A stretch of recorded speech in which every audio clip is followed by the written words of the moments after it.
knew the opportunities for women were fewer. You knew you were going in for the one spot.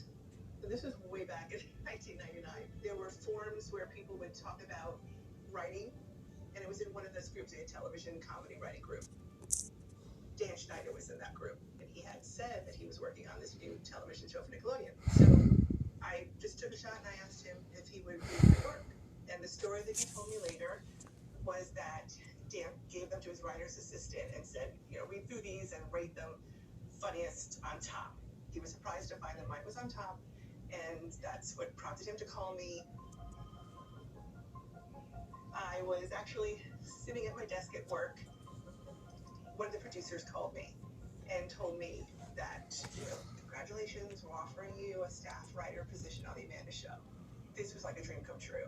I had been in LA for 7 years, and so it felt very satisfying that someone paid me to write comedy. I remember speaking to the line producer, and she said that I was going to have to split a salary with a writer that I did not know. So they were getting two for the price of one. They were going to hire two women and have them share a salary. And I never saw it happen to any of the men. I was like, well, I'm excited. I get to stop temping. This was my dream job. I mean, this is what I wanted. This is what I worked so hard for. I'm not about to turn. I remember the early days being a lot of fun. We were on the Paramount lot, which was very exciting to get to walk around. It felt like, Hollywood. My first week on the job, I got to meet my writing partner. Chrissy, very easy to get along with. I mean, I liked her immediately. She was nice and fun, and those early days were great. They were great. It was early on when we first started that Dan said he didn't think women were funny. He said women can't write funny. Challenged us to name a funny female writer. Playful. We would laugh and joke around, and being dirty was part of the silliness. Hello, citizens. My name is Penelope Tate. So, Penelope Tate is a character that Dan created. My name is Penelope Tate.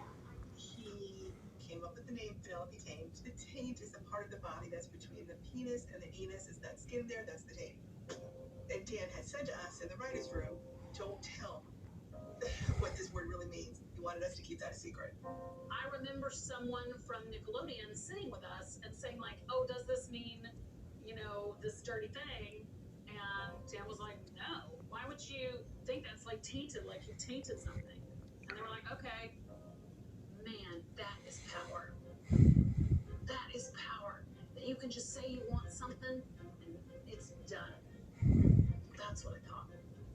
So I got on the show, and it's one of those things where it's like, it's a young girl. And bless Amanda, and bless the Amanda Show. In one scene, she's praying in a twin bed. There's something so slimy about connecting this, sexualized genitalia joke with a little girl who's portraying too. It was clear that there was a permissibility around these sexualized jokes with children. It was par for the course. Like the strange things that you do. And that was just one of the things that was funny. And you scream it. And then it would be, more degrading, like scream, I'm an idiot, or slut. And if you didn't, he would send you the message again, caps, exclamation points. He would scream out, say it, until you did. One time, Dan said $300 to eat 2 pints of ice cream in 30 minutes. And I'm like, yeah, I've got no money. I've got half the salary. I will absolutely eat 2 pints of ice cream in 30 minutes. And I did. And I was throwing up afterwards, but it was fine. Then the money didn't come, and I knew he must have forgotten about it. So one day, he said, somebody kill that fly for $30. And I go, should I add it to your tab?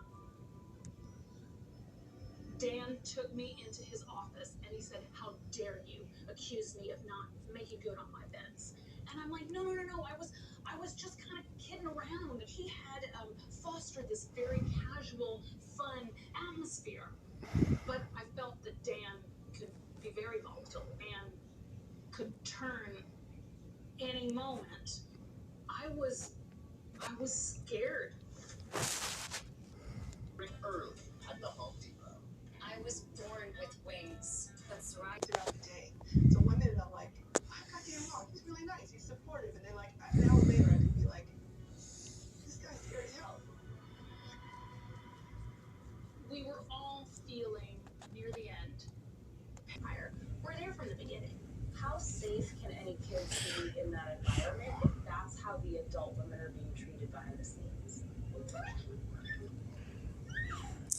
And on Dan's shows, there was always this kind of murkiness of what was appropriate and what was inappropriate.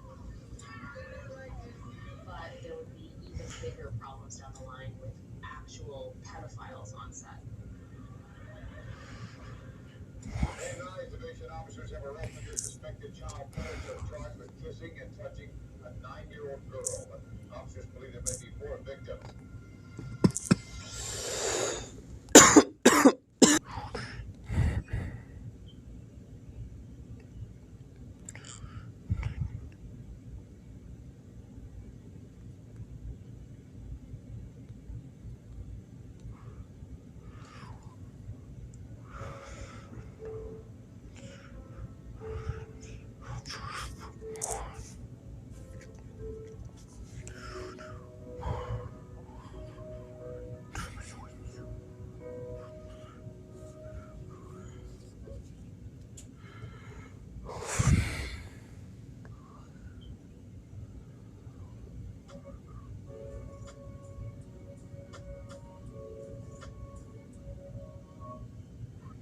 Struggling with sensitive skin?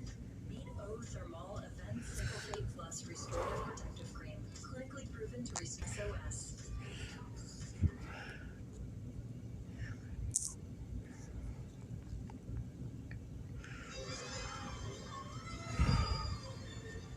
My brother, I never have any involvement within the movie industry. So I have some resentment over that. Years later, my daughter Brandy was very outgoing, full of life, full of personality. And she was very enamored with television, Disney Channel, Nickelodeon. She idolized these shows and she thought what a fun life that looked like. She had found what she wanted to do in life. Brandy honestly loved the Amanda Show, and they were looking for kids to be in a schoolroom scene. So for her to get booked on a show that she actually loved, you thought, oh, I could be friends with this person. On the drive home, Brandy was very excited that Jason started exchanging numbers with the kids and the parents, and Jason wants to email. She thought, oh, this is somebody else on the set that seemed to be so nice, and she would have a friend in the industry. I thought, oh, this is going well. I was so happy I was the parent that could give my child what she wanted in life. About a week after she was on that episode, there was an email from Jason. She let me read it, and it was a very innocent email. It just Tarsha. And I said, Brandy, what is wrong? She started to cry, and she said, I got an email from Jason. It was a picture of him naked, masturbating. And he said he had sent it to her because he wanted her to see that he was thinking of her. I don't know with, should I call the police? It makes me happy because I allowed her to talk to this person. I struggle with this, and I finally told myself, I can't call the police. All I can do is make sure I keep her far away from him. She left the business and never returned. The public still has this image of Hollywood, of this glitz and glam and the limelight, and oh, you have the best career and it's all fine and great. They don't know what these kids went through.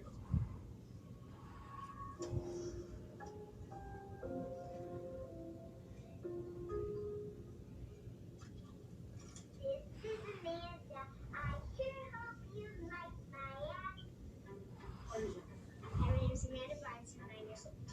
How old are you, by the way? I'm 10. You're 10 years old. I'm 12, turning 13 April 3rd. Yeah. Teenager!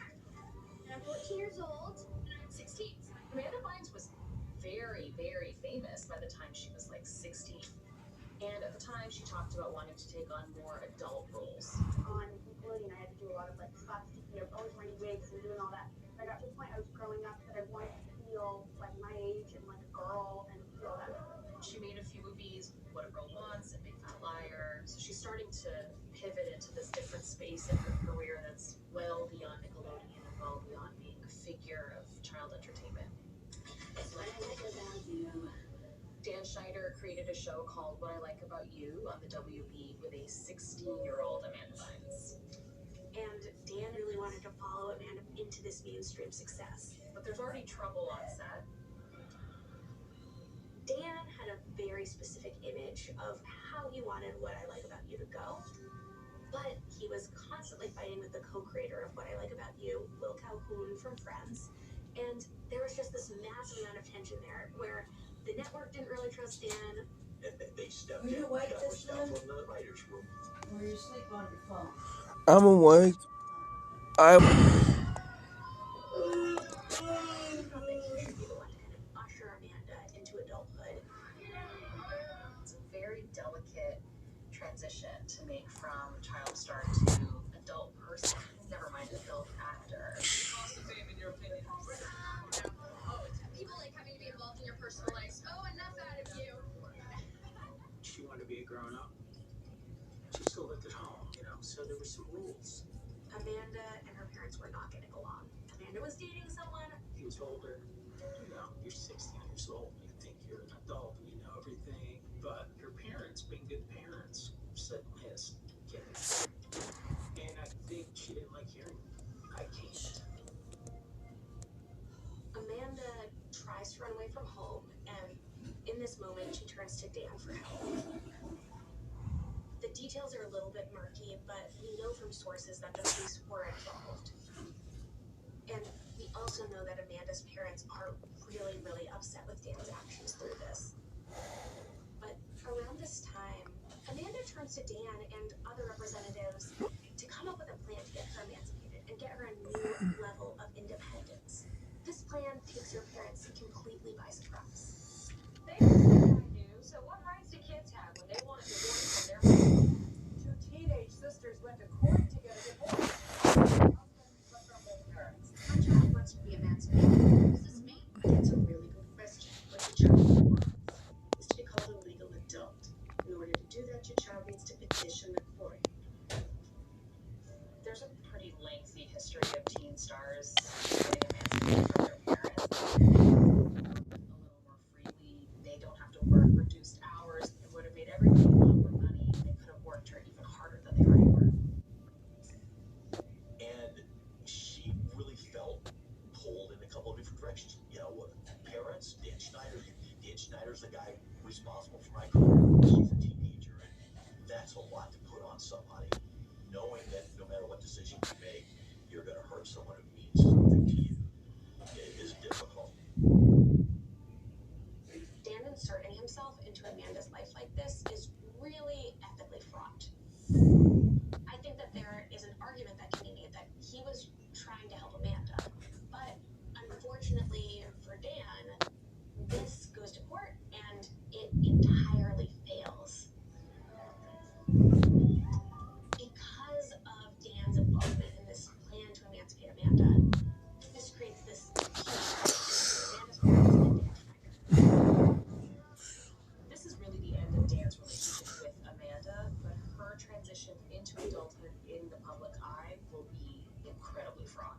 Pretty soon after this, Dan parts ways with What I Like About You. He stays on with the show in name only. Dan has basically lost his ticket out of children's programming. It's a huge blow, so now he has to turn his attention back to Nickelodeon. And Nickelodeon obviously wanted him because there's a guy, he's responsible for a couple of really successful shows for them. The dark side of that is that he came at a cost to a lot of people. There you are, baby. Oh, there's us. Huggies.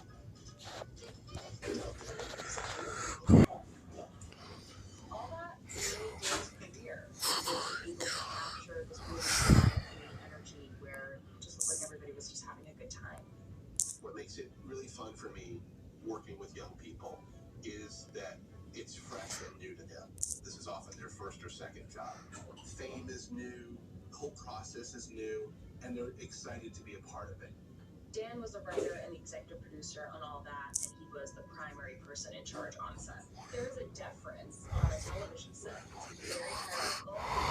Dan is someone who holds economic power and emotional power over these kids. He has so much power, and he threw it around. I grew up watching all that, and I remember the way they talked about Dan. There's a very telling scene where Dan calls the cast, and it's like Charlie calling his angels. Okay. He's parodying himself as a big shot producer. Lost him. Okay. He's being hand-fed shrimp tails, and then the kids are literally referring to him as God. It's not our place to question this. Yeah, Dan's a god. To me, it looks like a moment that really reflects what's happening behind the scenes. Let's go make Dad proud. I was so excited, but I had no idea what kind of wild ride I was getting into. Hey, you guys know Gail. Hi. I am Giovanni Samuels. I started on all that for seasons 7 through 9. I understood the magnitude of being a token black girl, but I didn't realize how significant that was until years later. My name is Kyle Sullivan. I was a guest star on the Amanda Show. People ripped us off. It was apparently like funny enough that Dan took a liking to it. He was like, oh, wow, okay. I was on all that for like 4 years. My name is Brian Christopher Earn. I was a cast member, but that wasn't the reality. The set was dysfunctional. You could more, like going overtime in ways that were sort of pushing the envelope. They would be like, hey, can you stay an extra however long? I guess, sure. And you kind of look at your mom like, we're ignoring child labor laws and can't do nothing. All right. Let's shoot. I remember we did this sketch, Sugar and Coffee. It involved me and Lisa running around this set and basically like swallow a bunch of sugar and swallow a bunch of coffee. That sketch required like a ton of like physical work. What's your mission? They have you come in dressed as an old lady that gets drowned in the sugar and coffee. I mean, you're pouring like pounds and pounds of literal sugar in your mouth, and it's hitting you like sand, and sometimes we would choke. It was taxing, and frankly, like if you look at the sketch, it's gross. Like it would congeal into this gross, viscous goo. It was weird. The show is full of like these uncomfortable sketches. I think that Dan got a kick out of walking a line with that. But generally, I had a good relationship with The producer. Behind him was a young lady massaging them. certainly pulled from Dan getting massages on set. Weird. And faster. Are you sure that Hollywood isn't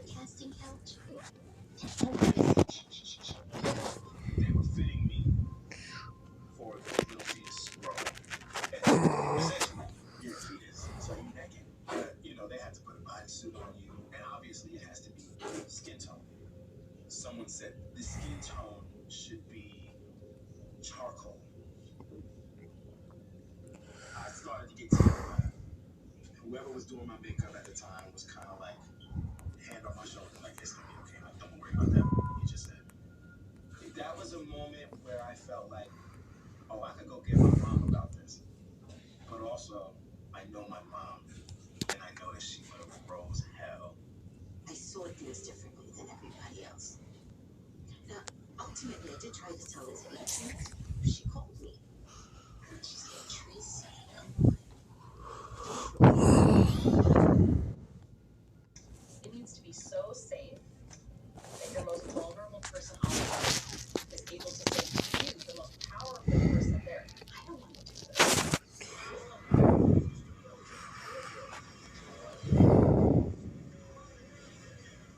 The on-air dares were the fear factor of Nickelodeon. We would be standing in these two chambers. It was like this ominous thing that was deciding who was it gonna be. And then it would be lights, and then it would shine on, all and it would stop. Those were particularly traumatic, and they were sort of designed to be. The whole idea was that you would have to do something scary on camera, and they got pretty scary. I did the peanut butter one, so I had to be submerged in peanut butter. That was weird. But then the dogs come, it changed the vibe of the room.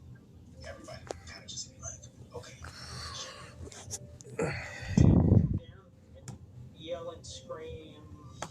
There was many times where I had to go, okay, you're creating an atmosphere on this set that is not healthy. I worked with Dan on all that, and then came the Amanda Show, and then came Drake and Josh. When I worked with Dan, I felt like the bar was always being risen, and I had to reach that bar. You had to be as good or better or put more hours in or do longer things than Dan did. And we all did it, or you got fired. The NFA was like a Starship Enterprise. Dan Schneider would sit in the very back row and make comments the whole time. And they were sometimes very degrading. He would not talk to me directly. He would say to his associate producer, tell her to make this certain edit, or tell her to trim this, or tell her to, start over, or better take. Dan was a golden child at the time, and there was always the next show, the next show. He would run to the mailbox on Monday mornings and get the Nielsen ratings. I think it put a lot of pressure on Dan to maintain. I got up out of my chair, and I never came back. I had enough promises from Dan that didn't come true.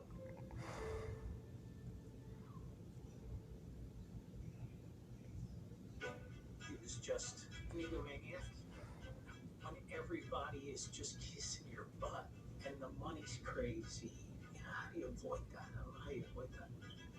In the end, I was going through a disaster in my marriage, and I was not on my game. And he never pulled me aside and said, hey man, talk to me, what's going on?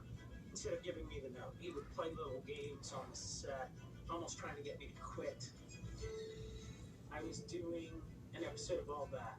We were in the middle of, Joe was very good at it. I was excited to start my third season.